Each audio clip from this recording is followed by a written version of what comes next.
reflect on some incredible performances that we've had over the last 40 years, including this one by the remarkable Jonathan Edwards. It's one thing to win a gold medal, but to break a world record that's still standing 28 years later, that's something else. And just do a loud clap in front of their face. We could see history in the making in this very first round. It's a world record for Great Britain. Oh, it's a tough act to follow, but he's done it again. I don't believe it. And let's just soak up the moment with Jonathan Edwards. So, how athletic a child were you, would you say? You were really active, you were jumping around all over the place. Yeah, I love sport. And I went to a very sporty school, West Buckland School in North Devon. Played cricket for the first team, rugby, basketball, tennis, and some athletics. I was good at triple jump, but I wasn't that good. I was Titch, I was tiny, that was my nickname. So at that point in time, you never would have thought that this skinny little white kid was going to go and become a world record holder.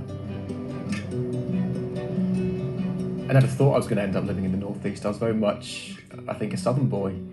And then when it came to applying to universities, Durham was one of them, and I ended up coming to Durham, which was my link with the Northeast.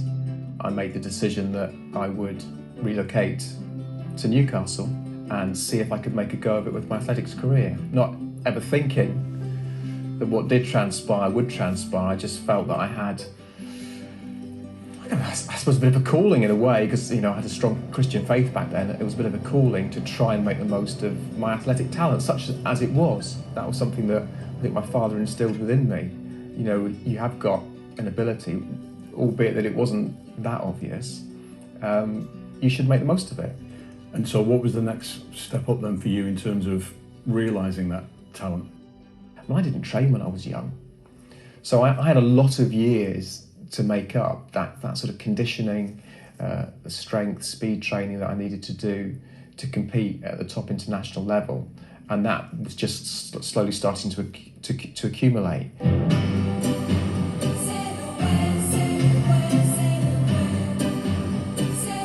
In 1988, I didn't jump in the Olympic trials for Seoul, although I was selected on the basis of having done the qualifying distance a few weeks beforehand. And Jonathan Edwards, Britain's second best triple jumper, has now handed the selectors another dilemma. He won't take part in the trials because he won't compete on a Sunday for religious reasons. I believe Sunday is a special day. God's instituted it as a day of rest, and God is the most important thing in my life, and I want to please him in what I do. Although I didn't go to my church on the Sunday morning, I think all TV crews, and these aren't just national TV crews, international crews were turning up to interview this kind of slightly weird athlete who was going to miss the Olympic trials because he didn't think it was right to jump on a Sunday. In a way, I was better known as the athlete who didn't jump on a Sunday than the athlete who was actually quite good at triple jumping. But I was rubbish in 88, and I think I finished 23rd. So it gave me a taste for what might be if I could develop my talent. Very, very nervous on the runway, and that was 15 metres and 88. When you're not really good when you're young, you perhaps don't build up that confidence. You don't get used to winning all the time and thinking you're better than everybody else. And that sort of presence perhaps you need in a belief to succeed at the highest level. But at the same time, for all my doubts and insecurities, and I had loads of them, when I got into competition, it didn't matter. It was as if just something, a switch flicked inside me. Jonathan Edwards going well, but now we're in the fifth round. Good jump from Jonathan Edwards. Now we see the reaction. He knows when it's good. He always knows that. I mean, 93, I got a bronze medal, and I thought, great, well, I've been up there with the best in the world and come very close to them. And if I really push my training to the next level, then maybe I can win one of these things, and maybe on my very, very best day, I could get close to the world record, which was 1797 in Willie Banks. But I think I trained too much, and I got ill, and I really had to knock off my training, and went into the pre-season of 95, really uncertain of my health and whether I would ever get better. But bizarrely, I stumbled upon, I think, the best way for me to train, that less was actually more. It's never come through, is it? It's gone back and just held there. That was the problem you had there then. The right arm's and then the right arm's just a passenger. Yeah, exactly. I remember just doing some training sessions and jumping massive distances off short approach. It was like I'd become a different athlete. Manchester United today suspended Eric Cantona.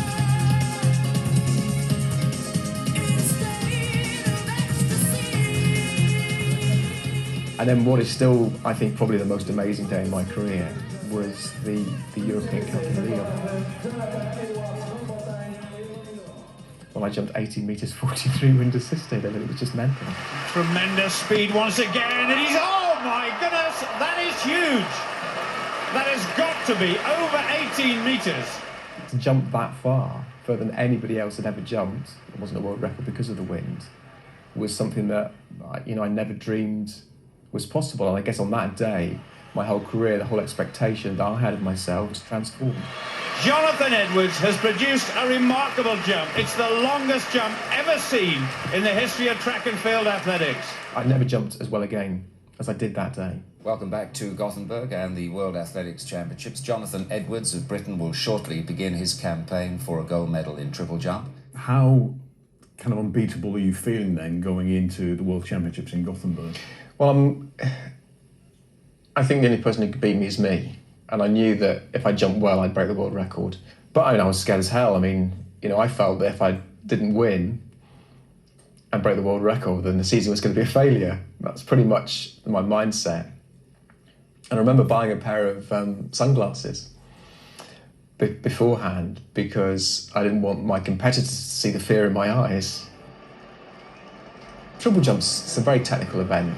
I could easily, hop and step massively and mistime my landing and not do a great jump or get 3 fouls, and there's a lot that could potentially go wrong. Thankfully it didn't. A man who knows he's on the verge of greatness, but he still finds it difficult to associate himself as the longest triple jumper in history. I think I remember it more from the TV footage than I do from actually being there. I remember Paul Dickinson's commentary. That's kind of always very vivid. Here's Jonathan in the first round. Oh, it's huge, it's massive.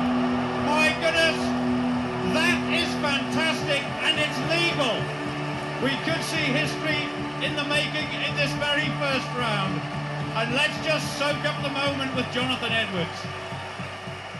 Elder son Sam, when he was watching this, a year or so afterwards, said that he wanted to be Jonathan Edwards when he grew up. And it's like he couldn't make that connection between who he saw on the telly and his dad. Oh my goodness gracious me.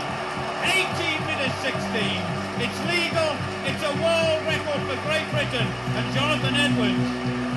And in a way, it's a similar thing to me. I kind of look at that Jonathan Edwards on the screen, and certainly now, 25 years on nearly, it feels like it's somebody else, another life, another existence.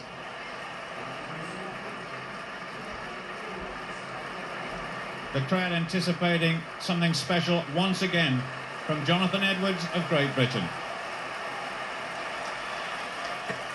Oh, it's a tough act to follow, but he's done it again. I don't believe it.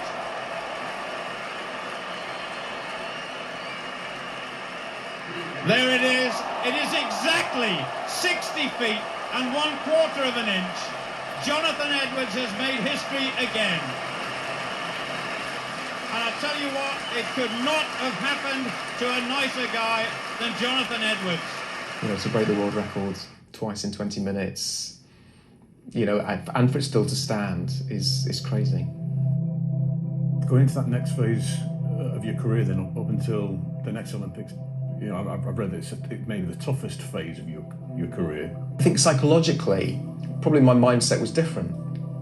There was almost a sense that whatever anybody else did, I could jump further than them, unless they broke the world record.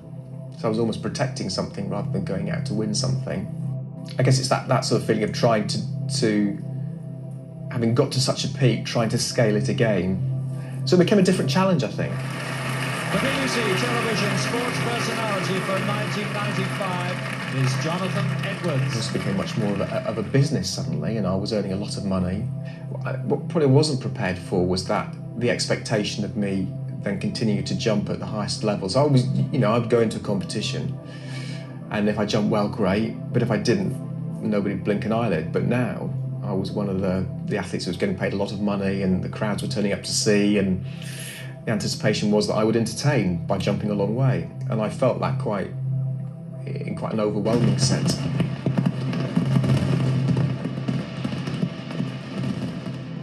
But certainly into '96, and the expectation that I'd win the Olympic Games, that was really tough. For an athlete, that's the holy grail, winning Olympic gold medal. But no, the pressure was horrible. Didn't enjoy it. Oh, tremendous sight! Oh! He's watching, we're watching, everybody's watching, and you've seen it. Have we got a competition on our hands now? In the end, the silver was some sort of triumph, albeit that it was probably treated like a failure. I wasn't jumping that well. I was faster, I was stronger, but I wasn't jumping better. Having lost that, whatever was magical in '95, technically, I could never recreate it again, and I really don't know why I couldn't do it. Sven-Göran Eriksson has agreed to become the new England coach. And what about the pressure we talked about earlier, going into '96, where you're expected to win, and 2000, expected to medal, no doubt, and be in the win mix, again. I mean, and you're going in as world number one, aren't you? Again at that point. It was different. I mean, this was my last chance. I was 34, and I probably wasn't going to do another Games. And if I did, I probably wasn't going to be as good.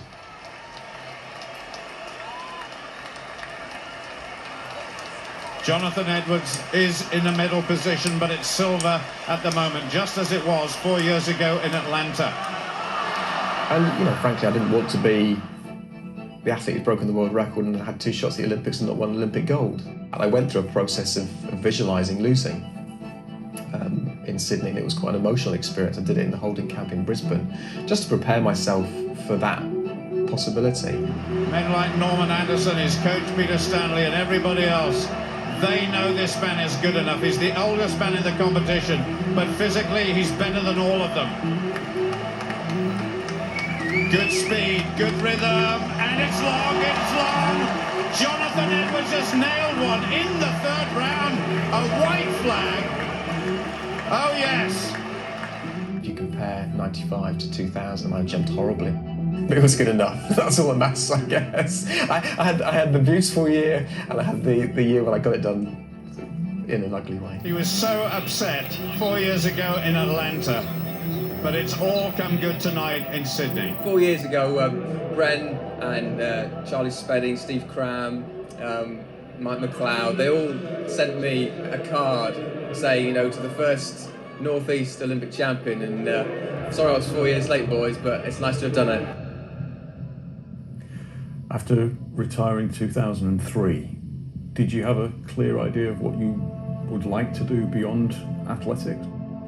I mean, I thought a lot about the process of retiring, and I had a very good friend who came out with me to Sydney who talked about being ready for what essentially was a de-skilling exercise from being the best at something to being not any good at anything. I might have a lot of general skills, but I don't have any specific skills. So I got involved with London 2012, I started broadcasting. It may only be a half marathon, but the Great North Run has transcended the 13.1 miles it takes to get from Newcastle to South Shields to become a national institution. I never had any great strategy, in the way that I never really had any great strategy when I was going through life as a youngster. You just kind of follow your nose, see what doors open, and then see if you're any good at the doors that open and take it from there. And if they don't work out, try something else.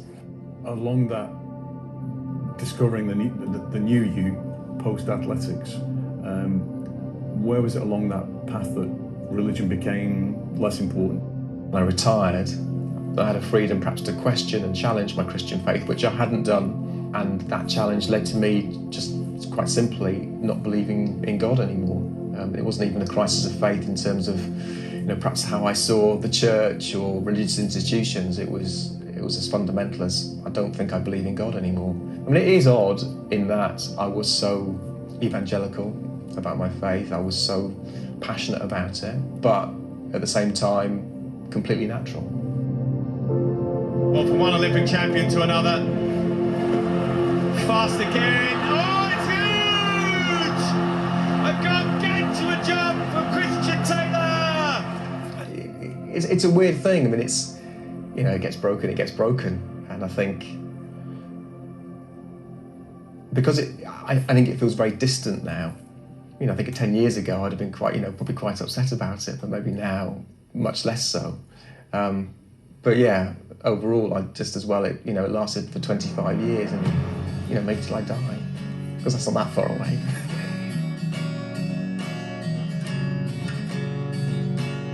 I never thought it would happen. I still have to pinch myself that, I won all those titles and I broke the world record, and the world record still stands. It feels like another life. It feels like almost like a different person, and suddenly, 50 plus years old, my body feels very different from what it did back then. So yeah, I feel very lucky.